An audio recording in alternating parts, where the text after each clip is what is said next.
Annoncé que je portais ma candidature aux législatives, Oui. partielle de Paris, donc deuxième circonscription. Donc c'est une législative partielle qui a lieu parce qu'il y a eu 3 députés cet été qui se sont vus retirer leur mandat, notamment pour des questions qui sont très connexes à Bitcoin, puisque pour certains c'est le fait qu'ils n'avaient pas de compte bancaire et n'arrivaient pas à l'ouvrir, les banques ne voulaient pas leur ouvrir de compte. Donc ça résonne quand même pas mal avec le sujet Bitcoin. Et en fait, ce qu'on a envie de porter avec Aurore Galvez, donc qui est la suppléante, qui elle s'était déjà présentée d'ailleurs en Isère aux législatives l'an dernier, c'est 3 thèmes majeurs qu'on estime être assez ignorés ou maltraités dans le débat public. Le premier, c'est la monnaie, évidemment, parler de Bitcoin, de la situation dans laquelle on est, et qui, je pense, résonne énormément, sans le savoir, pour beaucoup de Français. C'est-à-dire que En ce moment, on en parle parle de dette, beaucoup. Hein. on parle de déficit, on parle d'une forme de lente agonie depuis 50 ans, de aucun budget équilibré depuis 74, etc. Peut-être qu'il y a un éléphant dans la pièce dont on parle très peu, qui est le système monétaire. Et donc, je pense que ça vaut le coup, en particulier dans la période actuelle, d'éduquer sur ce sujet-là, d'en parler, et puis surtout de faire comprendre qu'il existe des alternatives. Et évidemment, Bitcoin fera partie de la discussion. Mais il y a 2 autres sujets qui sont tout aussi importants, celui des libertés fondamentales, des libertés individuelles et de l'intégrité numérique. Je pense notamment à ce qui va nous arriver en Europe en octobre, puisque nous avons la présidence danoise de l'Union européenne qui a remis sur la table le projet de règlement Chat Control, et qui donc se cache derrière des motivations supposées être gentilles pour en fait imposer une surveillance généralisée de toutes les communications de tous les Européens sur tous les dispositifs, ce qui me semble être quand même une frontière. Une fois qu'on a passé cette frontière-là, je veux dire, même la Stasi n'avait pas ce genre de moyens, et pourtant on n'était pas spécialement en démocratie.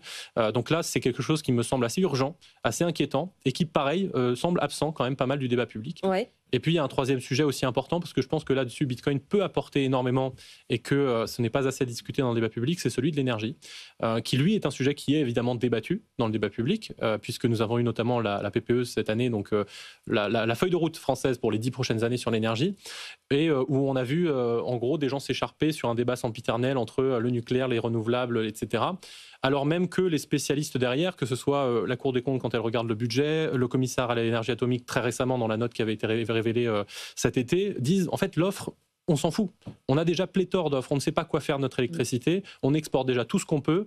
La plupart des projets, c'est ce que dit le commissaire à l'énergie atomique, dès qu'un projet d'énergie renouvelable sortira de terre, il sera quasiment échoué dès son inauguration, et on ne peut plus moduler à la baisse. Là, on commence à atteindre une limite. Donc la suite logique, c'est la destruction de la demande, parce qu'on refuse d'avoir une discussion sur l'augmentation de la demande, justement, par un consommateur flexible. Et donc, évidemment, Bitcoin coche toutes les cases là-dessus. C'est intéressant ce que vous dites. Et je vais vous demander une réponse rapide parce qu'on a d'autres sujets, notamment on parlait d'énergie et d'Exaion et de Mara Holdings. Mais pourquoi vous entrez en politique pour faire tout ça? Parce que vous êtes chez Pemium depuis longtemps, le Bitcoin, vous y travaillez depuis longtemps, vous êtes président de l'Institut national du Bitcoin, tout ça, je veux dire, vous êtes très actif dans ce secteur-là. Ça ne suffit pas d'être actif et d'être entrepreneur là-dedans pour faire changer les choses et pour, finalement, que ces sujets-là émergent davantage?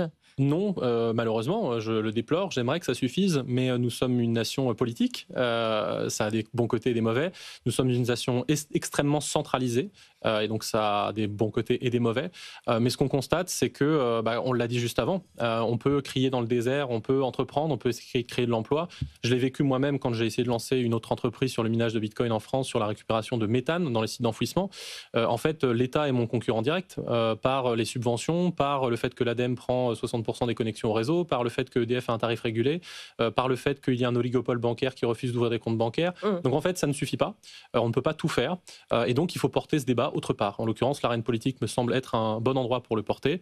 Et puis, ce qu'on a vu cet été, je pense aussi avec Exaion Mara notamment, donc l'acquisition de la filiale d'EDF dédiée au sujet numérique par un mineur de Bitcoin américain, pour moi, a aussi été un révélateur. C'est-à-dire que ça a failli passer sous les radars. Hein. Ça a failli, sauf justement vigilance de certaines personnes de l'écosystème qui ont vu, donc j'en fais partie, mais d'autres l'ont vu, ont vu cette chose-là et ont dit mais c'est pas normal, ça fait 10 ans que les mineurs français disent qu'on a un trésor sous la main, qu'on pourrait gagner 2 ou 3 milliards d'euros par an pour EDF sans aucun coût supplémentaire, et on dit non, on veut pas y toucher, par contre on va vendre ça à un Américain. Donc c'est vraiment symptomatique de ce qu'on disait avant sur notre incapacité à réagir devant les opportunités, à les saisir. L'un des arguments quand on on voit une pépite partir à l'étranger, c'est qu'il n'a pas trouvé les fonds dans le pays dans lequel il se trouve. Est-ce que ce n'est pas le cas d'Exaillon ? Je pense que ce n'est pas le cas d'Exaillon. Alors déjà, pour recentrer un petit peu le débat, moi je ne m'aligne pas tout à fait, alors pardon d'être critique, mais avec ce qui a beaucoup été relayé au moment où on a parlé de cette acquisition, c'est-à-dire ça a été traité sous l'angle de c'est l'acquisition d'une pépite. Alors je l'ai dit sur les réseaux sociaux, il y a d'autres choses qui sont des pépites, mais le bilan d'Exaillon aujourd'hui, c'est une boîte qui perd plus de 4 millions d'euros par an, en perd de façon croissante depuis qu'elle a été fondée en 2020 et a absorbé plus de 25 millions d'euros d'investissement d'EDF. Donc, on ne peut pas parler d'une pépite. Le chiffre d'affaires de Exaillon ne dépasse même pas sa masse salariale. Alors, pourquoi Mara s'y intéresse ? Pourquoi Mara s'y intéresse et pourquoi Mara met 170 millions de dollars sur une boîte qui perd 5 millions par an et qui ne fait pas les choses qu'elle veut faire ? Mon analyse personnelle, c'est que, justement, elle veut profiter du fait que c'est une filiale d'EDF. Et d'ailleurs, l'acquisition n'est pas à 100%. Elle laisse 25% à terme à EDF, ce qui fait qu'il y a un conflit d'intérêts. EDF, et donc, si jamais EDF fait du minage, ils seront intéressés à le faire dans cette boîte qui est détenue à 75% par Mara. Oui. Et ils le font pour une raison qui est un tout petit peu technique, mais sur lequel justement j'aimerais proposer des évolutions pour le débat énergétique en France. En gros, en France, dans la théorie, on devrait pouvoir se brancher au réseau et dire je consomme les excédents. La problématique, c'est que le marché de l'électricité n'est pas dynamique. C'est-à-dire que, par exemple, notamment sur les taxes, il y a une taxe qu'on appelle le TURP, donc qui est l'utilisation du réseau public d'électricité, elle est harmonisée sur tout le temps. Donc en fait, s'il y a un déficit de demande, eh bien on paye quand même plein pot la taxe. Donc ça n'a pas de sens, ce qui fait que du coup, vu qu'on paye plein pot la taxe, on a beau avoir un excédent, personne consomme. Donc il y a une taxe, on est content, mais du coup l'État n'a pas de recettes, EDF ne vend pas et personne produit. Donc ce qu'on pourrait faire, la seule façon d'éviter cela, c'est quoi ? C'est de ne pas utiliser de réseau public. Donc c'est quoi ? C'est de se mettre au cul des centrales. Les seuls qui peuvent aller au cul d'une centrale nucléaire, c'est EDF. Donc en mettant un pied chez EDF, a priori, Mara a compris comment détourner ce problème de fiscalité. Donc il y a une façon très simple, déjà de coller au discours de Mara, qui nous annonce sur tous les tons qu'il ne veut faire que de l'IA. Très bien, eh bien alors si on baisse la fiscalité sur les périodes excédentaires, c'est donc qu'on ne fait pas perdre de recettes à l'État puisqu'il ne vendait pas, qu'on fait gagner de l'argent à EDF, qu'on baisse la facture d'électricité française puisque les coûts fixes sont mieux amortis sur plus de ventes, qu'on décarbone le grid, qu'on le stabilise, le tout en profitant à l'écosystème français, ça ne les gênera pas puisqu'ils sont là pour faire de l'IA. Donc si on veut continuer cette acquisition, pas de problème, mais dans ce cas-là, moi ce que je propose, c'est qu'on adapte cette fiscalité du TURP pour que les mineurs français puissent se connecter et eux-mêmes dynamiser le réseau et baisser la facture de tout le monde. À la fin, c'est quand même ça qui se passe. Très vite, le minage, Bitcoin, vous en avez parlé, vous avez essayé de faire monter le sujet dans les prochains mois en vous présentant. Le minage en France, dans 2027, ça fera partie des sujets où vous pensez que c'est trop tôt ou que ça ne passera pas par là forcément ? J'espère que ça le sera avant. On a déjà vu cette année que c'est dans un an et demi, ça peut Mais c'est déjà un sujet cette année. On a déjà discuté sur ce plateau du fait que certains partis politiques s'en étaient emparés, avaient fait des propositions de loi, des amendements, etc. Je pense que certains autres partis et d'autres mouvements peuvent s'y intéresser. J'étais la semaine dernière aux universités d'été de demain pour essayer d'aller parler plutôt à des gens moins alignés avec le Rassemblement national, on va dire, sur ces sujets-là, parce qu'il ne faudrait pas que ce soit justement accaparé par un camp politique. Pour le moment, c'est très à l'extrême droite. Parce que pour le moment, c'est accaparé et que si on laisse cet accaparement se faire, eh bien, ça va devenir politisé, ça veut dire marqué à droite. Donc comme c'est un sujet qui est littéralement gagnant pour tout le monde, ce serait dommage d'en faire perdre tous les Français parce qu'il y aurait des querelles politiciennes qui viendraient dire oui, mais monsieur Midul l'a dit il y a un an que.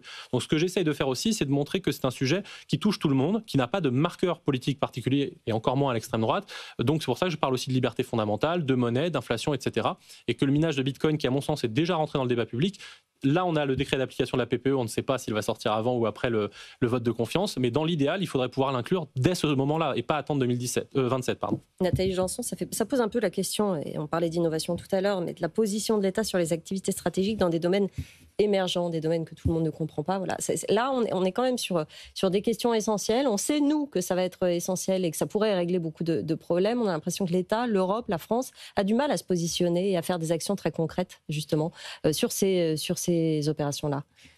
Oui, je pense que dans le cas, en tout cas, de la France et voilà, spécifiquement sur cette affaire d'électricité et de surplus, je pense que là, on a vraiment l'incapacité de l'État parfois à comprendre l'innovation. C'est souvent ce qui est d'ailleurs mis au centre des analyses de ceux qui pensent que l'État est n'est pas très bon dans cette gestion, parce que justement, il a cette incapacité il n'a pas d'intuition par rapport à ce qui va se faire, ce qui est normal. Il n'y a pas de vision. Voilà, parce qu'il n'y a pas de vision, parce qu'en fait, il faut être entrepreneur pour pouvoir expérimenter et tenter.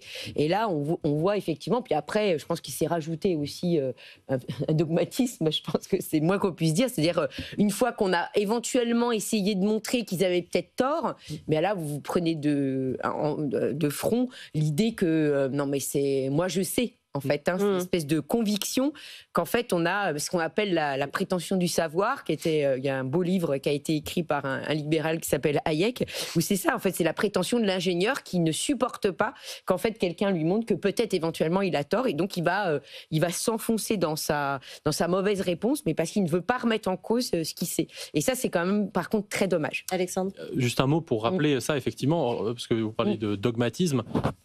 Rappelons qu'en 2017, il y a eu un appel d'offres au sein d'EDF pour miner sur une capacité excédentaire à titre d'expérimentation. Que cet appel d'offres a été annulé pour des raisons politiques, alors que si on avait miné sur ce seul petit conteneur, on aurait pu faire depuis 2017 entre 4 et 14 milliards d'euros. Donc c'est quand même 1/10 de la dette d'EDF, c'est pas négligeable. Mais maintenant, on vend aux Américains parce qu'on n'a pas su faire un appel d'offres en 2017. Oui, mais c'était 2017, c'était 8 ans. Les esprits ont quand même bien évolué sur le minage, sur les cryptos. De manière générale, il faudrait peut-être recommencer aujourd'hui ce genre d'opération. En dehors des sujets Bitcoin et crypto, il faut que la France arrête cette posture dans laquelle on dit qu'on va investir un sujet à partir du moment où il n'est plus risqué. Par définition, on investit dans des trucs risqués. Par définition. Donc en fait, si on se dit on attend de voir ce que les autres font et une fois qu'ils y sont tous, on y va, comme on le fait sur l'IA, comme on le fait sur plein d'autres choses, ça ne marche pas, ce n'est pas possible. C'est tout l'objet de notre discussion aujourd'hui. Oui, c'était cohérent. Très clairement. On termine, parce qu'il nous reste 4 minutes.